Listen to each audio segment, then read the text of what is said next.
안녕하십니까. 10분 명리학. 오늘은 오행과 간지에 대한 내용입니다. 백상이고요. 포항에서 백상명리학연구소를 운영하고 있는 소장 김광호입니다. 방문 및 전화 상담 가능하고 수강생을 수시로 모집하고 있습니다. 오행이라고 하는 것은 음양에서 비롯됐다고 앞전 시간에 말씀을 드렸는데, 기본적으로 무국의 상태에서 무국과 태극이 변화가 되면서 이제 음과 양으로 구분이 된다고 그랬습니다. 그래서 그 양에 해당되는 부분과 음에 해당되는 부분이 있는데,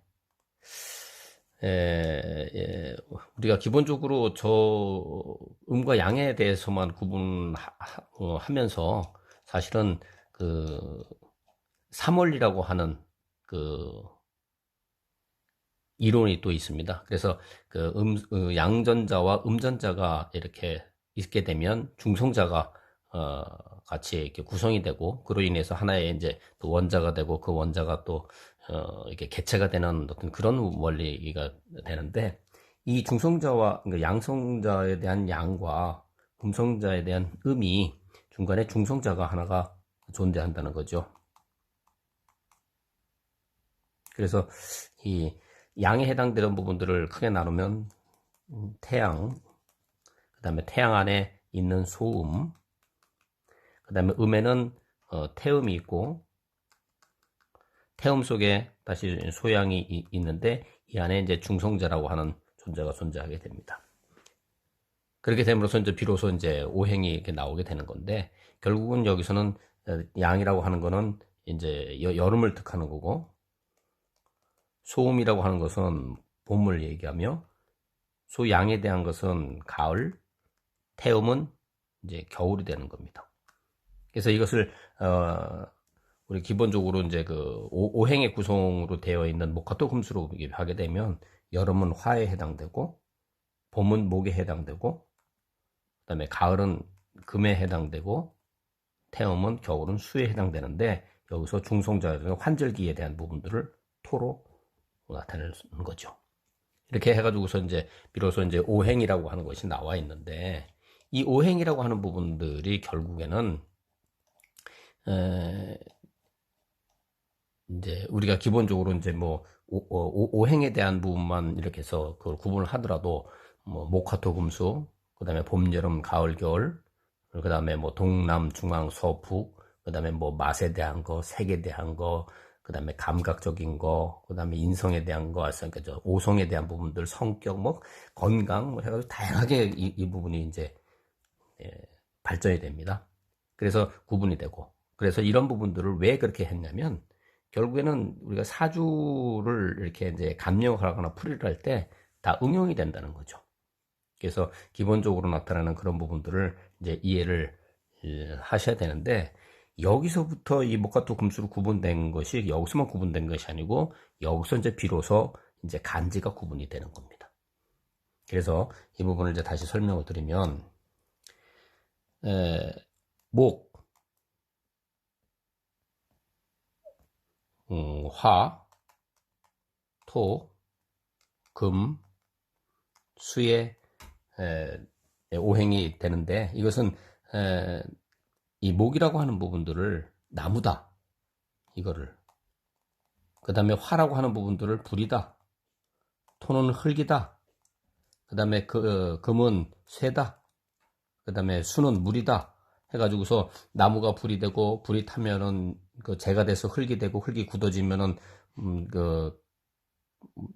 저 돌이 되고, 그 돌이나 안반에서 뭐 물이 나오고, 물이 다시 이제 그 나무를 생성해 준다 해가지고서 오행을 설명하는 이론이 있는데, 다른 부분은 다 맞지만 이 쇠에서 이 물이 나온다고 하는 부분들이 사실은 그 좀 현실적으로는 이렇게 좀 잘 나타나지가 않는 부분이죠. 그래서 이 나타나는 부분이라고 하는 거는 사실은 이거는 계절적으로 설명을 해줘야 됩니다. 무슨 얘기냐면 봄이 되면 지나면 여름이 오고 여름이 무르익어서 지나면 가을이 오고 가을이 지나면 겨울이 된다는 거죠. 물론 이 안에 환절기에 해당되는 부분들이 또 있긴 있습니다만은 그래서 나중에 이제 이론이 좀 더 발전이 되어서 이게 앞으로 이제 진행이 되다 보면 이제 화토 공존이라고 하는데 이론도 나오는데 결국은 그러다 보니까 봄, 여름, 가을, 겨울로 이렇게 되지만 이 중성자의 역할을 하는 부분들이 또 맡은 역할들이 있어서 그 토의 역할이라는 부분들이 이제 상당히 좀 복잡하게 이렇게 진행이 되는 겁니다. 그러면 여기서 나오는 그 모카토 금수에서 그럼 간지가 어떻게 형성이 되느냐면 우리가 이 사주를 네 개의 기둥과 팔자로 구분했을 때에 이것이 하나의 기둥으로서 해서 연주, 월주, 일주, 시주라고 이렇게 나눴지만 천간을 양으로 보고 그 다음에 지지를 음으로 본다는 겁니다. 그래서 천간 양이라고 하는 부분들은 뭐냐면 결국은 천간 우리가 이제 10간 12지라고 해서 하게 되는데 이제 그 양으로 하고 음으로 나눠서 이제 그 부분이 결국은 우리가 이제 그 10간 12지로 구분이 되는 건데 그것이 이 목에도 양의 목이 있고 음의 목이 있는 겁니다. 마찬가지 화도 양의 화가 있고 음의 화가 있고 토도 양의 토가 있고 음토가 있고 금도 양의 금이 있고 음의 금이 있는 거고 수도 양의 수가 있고 음의 수가 있습니다. 다시 말씀드려서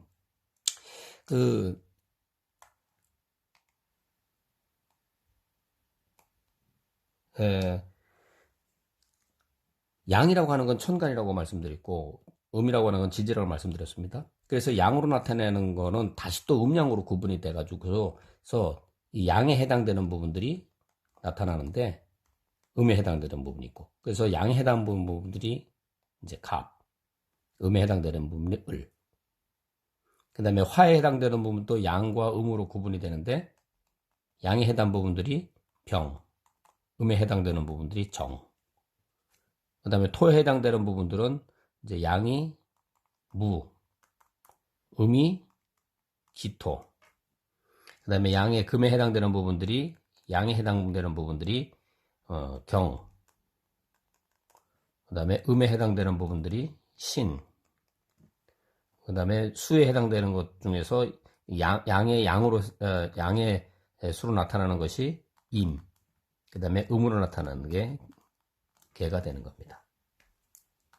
지지로 보게 되면 지지의 음목으로 나타내는 부분들은 양과 여기도 마찬가지 음으로 구분이 되는데 양으로 나타내는 것이 인목, 음이 묘목, 화에 해당되는 부분들이 양으로 나타내는 부분들이 사화, 음으로 나타나는 것이 오화입니다. 토로 나타나는 것은 양으로 나타나는 것이 진, 술, 그 다음에 음으로 나타나는 것이 축토, 미토. 그 다음에 금으로 나타내는 부분들은 양으로 나타내는 부분들은 신금, 음으로 나타내는 것은 유금이 해당됩니다. 음수는 다시 또 구분이 돼서 양수로 나타나는 것이 해수, 그 다음에 음수로 나타나는 것이 자수가 됩니다. 상당히 복잡하죠? 네.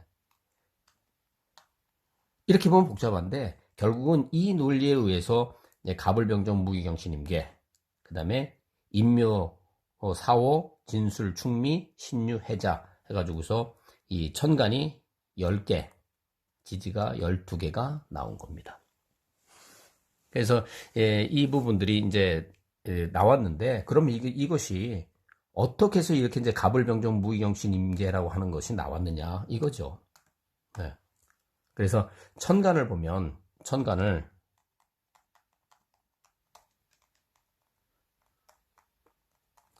다시 정리를 해보면 갑, 을, 병, 정, 무, 기, 경, 신, 임, 개로 표시를 하고, 지지는